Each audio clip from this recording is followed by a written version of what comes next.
Yinka Odunmakin is a National Publicity Secretary of Afenifere. He joins us next on the program. Thank you for coming on this morning. Good morning. Well, you've been speaking about this. If you could tell us, what exactly does the group want? Well, first of all, we must make it clear that Afenifere is concerned about allegations of corruption at judiciary. And there's no society that should allow its bench to be tainted. Because a corrupt judge is worse than a thief or an armed robber. Because all criminals know that they have immunity. Once as a judge, they can pay and get away from justice. So therefore, we must do all we can to ensure that the integrity of our bench is maintained, corrupt elements are shown the way out, and are not allowed to perform the course of justice. But be that as it may, in this particular instance, we are against the modus operandi of fighting this alleged corruption in the judiciary. In terms of the fact that we object to, in the first place, it's not the duty of the DSS to investigate corruption. You have the EFCC, ICPC, and regular police. The DSS can stumble on information. Their duty is to gather some information and evidence and hand over to those agencies, not for them to resort to self-help. And it now becomes worse when you go in the dead of the night, start breaking down doors, because when you survive the process, you create a problem. Most of the evidence that they have said they have gathered in this kind of atmosphere cannot stand the scrutiny of judicial prosecution. You come to my house in 1 a.m., break down my doors, carrying guns and the rest. One of the judges said that, in fact, they had only brought the money, but he had to sign that dress. What do you say in court? So those of us who are insisting on due process, the reason why I insist on due process is that you need the due process of the law to establish successful cases and not just to do self-help and just to excite the public, and you are unable to prosecute it. You have not solved the problem. But more importantly also, we are saying that judges are not above the laws. If a judge takes cocaine to the airport and they arrest him, on the spot they deal with him. Don't forget that in the 80s, there was this Justice Ikomi in Bender State who killed somebody who was tried because he committed a crime, not a judge. But for offenses committed in the course of the duty of the judges, it is the NJC that should deal with it. And we must have the patience to build and strengthen our institutions that they carry out their jobs, not to resort to self-help to subvert our institutions. Well, we understand that matter they'll be charged to court. So for those who think that, just as you've said, that look, this evidence may not stand the scrutiny of the court, we don't have all the details in terms of what exactly they found. Yeah. Because the judges are bound to respond in one way or the other. But if the matter is going to get to court, should we actually be bothered up until maybe when they start their case, plead their case in court? We never know which way the pendulum is going to swing, do we? Well, let's wait and see. But some of us have also been around here for a long time to know that self-help does not take us anywhere. So you think this is self-help? It is. It's subversion. That they went in the dead of the night, or the agency that went? Or everything combined.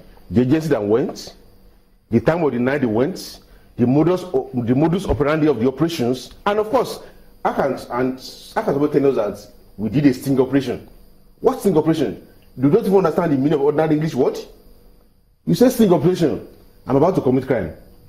You are aware of it, I want to collect bribe. Maybe you even give somebody mark money and you get me in the act, so I cannot deny. But say somebody collecting money in Ghana, you didn't even tell us when.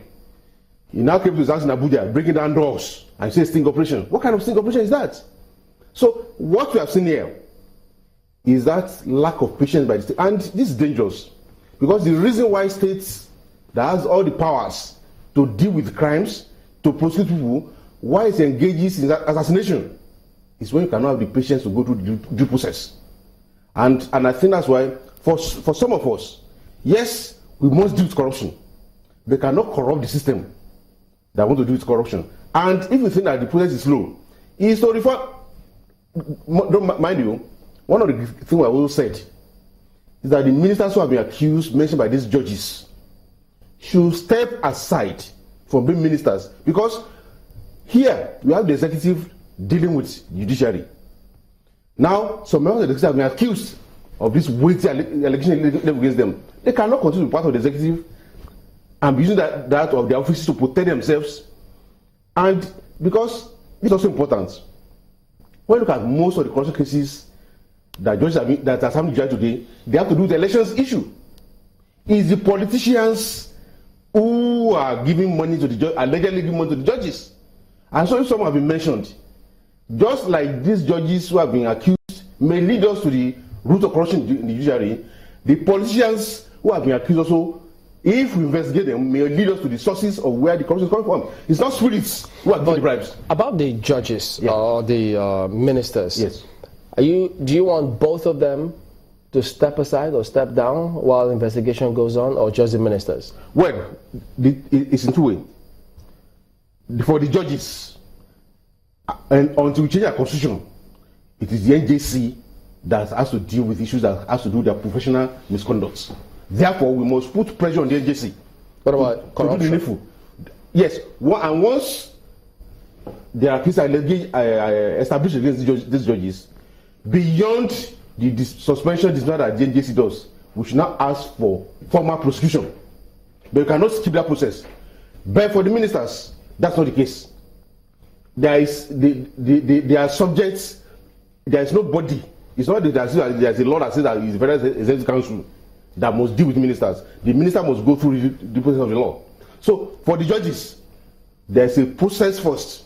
Because even in America, FBI have arrested judges in America after some of them have been suspended by equivalent of NJC. So the NJC must be put under pressure to look at all the allegations. I'm excited. But the ministers must I'm excited you're using the word pressure here, because some have come up to say the NJC before now have had series of petitions or an inkling into what some have alluded is happening in the judiciary without the NJC moving in swiftly.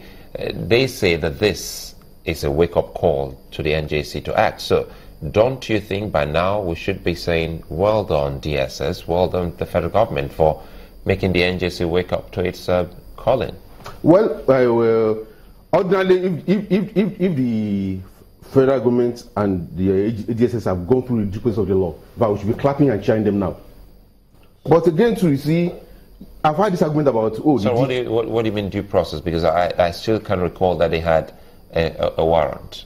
A warrant I'm saying in the first place, it's not the duty of the DSS to do what they have done.